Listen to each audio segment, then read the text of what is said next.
The charts aren't whispering anymore. They're screaming.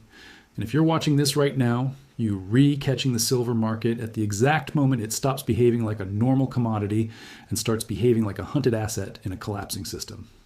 Because next week isn't just another week. Next week is a deadline, a mathematical pressure point, the kind of moment where the price doesn't drift higher, it snaps higher. And when it snaps, it doesn't ask permission. It leaves people behind. The biggest banks on Wall Street are trapped short, hundreds of millions of ounces short. And the clock is walking them into a decision that could erase careers, destroy balance sheets, and expose how thin this market really is. Right now, silver is hovering around $90 an ounce, and that alone sounds unreal if you remember what this metal used to be priced at. But the number itself is not the story. The story is what sits behind the number. Inventory stress, broken supply chains, industrial giants bypassing the exchanges, and a silent shift in human behavior that almost always shows up right before a monetary storm breaks open. People are not selling, not into strength, not into a headline rally, they're holding. And when a public that used to trade everything like a video game suddenly decides to hold one specific asset like it has oxygen, you should ask yourself a very simple question. What do they know that the system doesn't want them to know? Because the structure is lining up the way it only lines up once in a generation. For years, analysts tracked a long formation on the monthly chart. Slow, deliberate, almost boring, until it wasn't. A cup and handle pattern, the kind technical traders treat like a loaded weapon. The cup forms over years as the market grinds, bleeds, and rebuilds. Then comes the handle, that final tight compression where the price looks calm, even sleepy, right before something violent happens. And last week, it completed. Not in New York, not with a big headline, but during Asian hours when most of the Western world was asleep. That matters because the first buyers weren't emotional humans. They were machines. Algorithms designed to detect structure and execute instantly. The switch flipped from sell the rallies to buy everything. And once that switch flips across multiple venues at once, Tokyo, Hong Kong, Singapore, it's not a local event anymore. It becomes global momentum.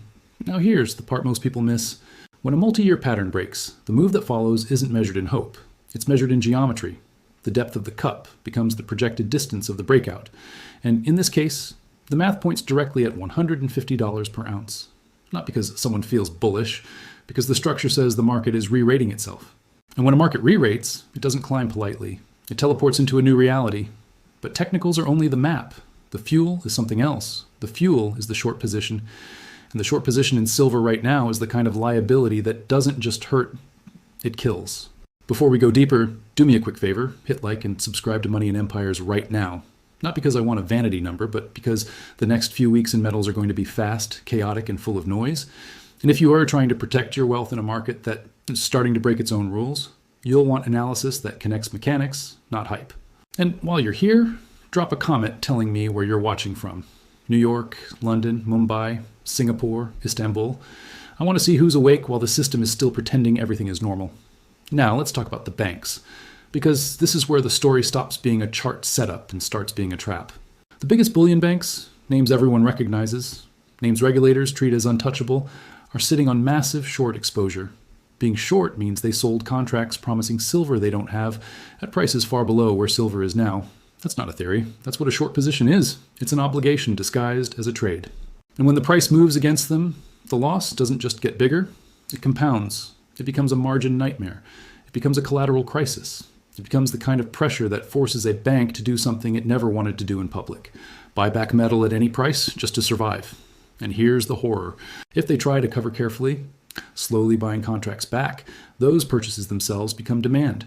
That demand drives price higher. Higher price forces more shorts into losses. More losses trigger more covering.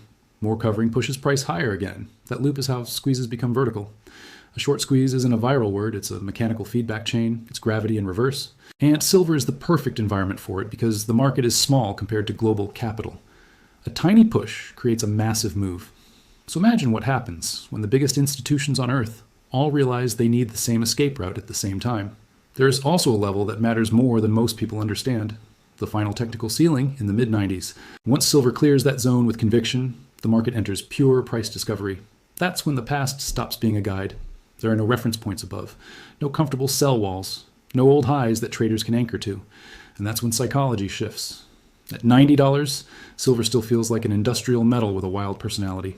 At 150, it becomes a monetary asset, a credibility referendum, a headline every day, a magnet for capital that doesn't care about volatility because it's chasing protection. So ask yourself something uncomfortable. If silver jumps above the old psychological barriers and holds there, what does that say about the health of the currency system underneath it? What does that say about trust? Because metals don't just rise in a vacuum. They rise when people start doubting the paper world. And right now, that doubt is spreading quietly, like a crack you only notice when the wall finally gives way. To understand why this move could happen fast, you have to look beyond futures charts and into the physical chain. There used to be a safety valve in silver, a hidden river of supply that kept prices from running too far, too fast. Recycling, old jewelry, silverware, estate liquidations, scrap. Refiners in Switzerland and America used to get calls constantly. The phone would ring with sellers. Metal would flow back into the system, and the system would breathe again. That phone is going quiet. Not because people forgot silver exists, but because people are making a decision. They would rather hold metal than accept the dollars offered for it. And that decision is not random, it's historical. It's what people do when confidence breaks, when money feels temporary, when prices rise faster than wages, and when savings stop feeling safe, when the future starts looking less like growth and more like survival. The behavior tells you the story before the headlines do. People are not just trading silver, they're defecting into it. And once that starts, the system loses a crucial source of supply right when demand is exploding. Because industrial demand isn't growing slowly anymore, it's accelerating. Solar panels need silver, not in theory, not as an option, as a requirement. Silver paste is used because silver conducts electricity in a way nothing else can replace at scale. Copper doesn't do the job the same way. Aluminum can't replicate the performance. And governments didn't suggest a green transition, they mandated it. That means they mandated consumption. You can call it policy, you can call it progress, but economically it's one thing, forced demand. And now the industrial giants aren't waiting for the market to deliver. They're going straight to the mines. Tesla, Samsung, the Chinese manufacturers, direct bidding, mine site deals, private contracts. That's a signal of distrust. When end users bypass the exchange, it means they no longer believe the exchange can reliably provide physical metal when needed. And if the exchange is losing the confidence of real buyers, then the paper price becomes less meaningful, because price discovery begins moving to the physical market where scarcity cannot be edited with a spreadsheet. The Silver Institute's numbers have been pointing to deficits for years, demand exceeding supply, the gap filled by draining above-ground inventories, vaults, warehouses, ETFs, London stockpiles. But those inventories aren't infinite. They're a savings account, not a printing press. And when you draw down inventory year after year, eventually you hit the moment where the drawdown becomes visible. That's when the market flips from plenty to panic. And in metals, panic doesn't come with a warning label. It comes with a phone call that can't be answered. So here's the catalyst most people aren't ready for: delivery month pressure. Futures contracts were never designed for everyone to take delivery at once. They were designed to settle in cash. That's how the paper market survives. But when industrial users start standing for delivery, when they demand metal, not dollars, the system faces a brutal test. And the test is simple. Do the vaults have enough silver to honor the paper promises? If the answer is no, the next week isn't about chart patterns anymore. It's about credibility. Now zoom out, because the silver story doesn't live alone. It lives inside a currency story that is turning darker by the week. Central bankers watch one number like a pulse, the dollar index. For decades, it sat within a manageable range, the kind of range policymakers could control with speeches and rate changes. But recently, the dollar started slipping through support levels that were supposed to hold, and it kept slipping. That is the kind of move that makes the people running the system look at each other differently, because it signals that something has changed in the global flow of confidence. High rates are supposed to strengthen the currency. That's what the textbooks say. But textbooks don't account for a world where major nations are reducing dollar exposure, selling treasuries, shifting trade settlement, and preparing for a future where American debt isn't treated like sacred collateral anymore. When dollars flow out globally and then return home, they don't return as loyalty. They return as inflation, and not the tidy inflation number you see in official reports. The inflation you feel in food, rent, fuel, and the cost of living. The inflation that makes people ask themselves why they are working harder just to stay in the same place. And this is where silver becomes unavoidable. Since 2020, the money supply expanded massively. The purchasing power of the currency was diluted. But silver, despite its rally, still hasn't fully caught up to what the dilution implies. In other words, in a world with far more dollars, silver remains cheap relative to the scale of monetary expansion. That's not opinion, that's arithmetic. And markets don't ignore arithmetic forever. They ignore it until the moment they can't. There's another ancient metric that reveals how distorted things are: the gold to silver ratio. Today, it sits around levels that imply silver is still treated as secondary, industrial, unimportant. But for most of history, silver wasn't secondary. It was money. And ratios have a habit of reverting when the world gets unstable.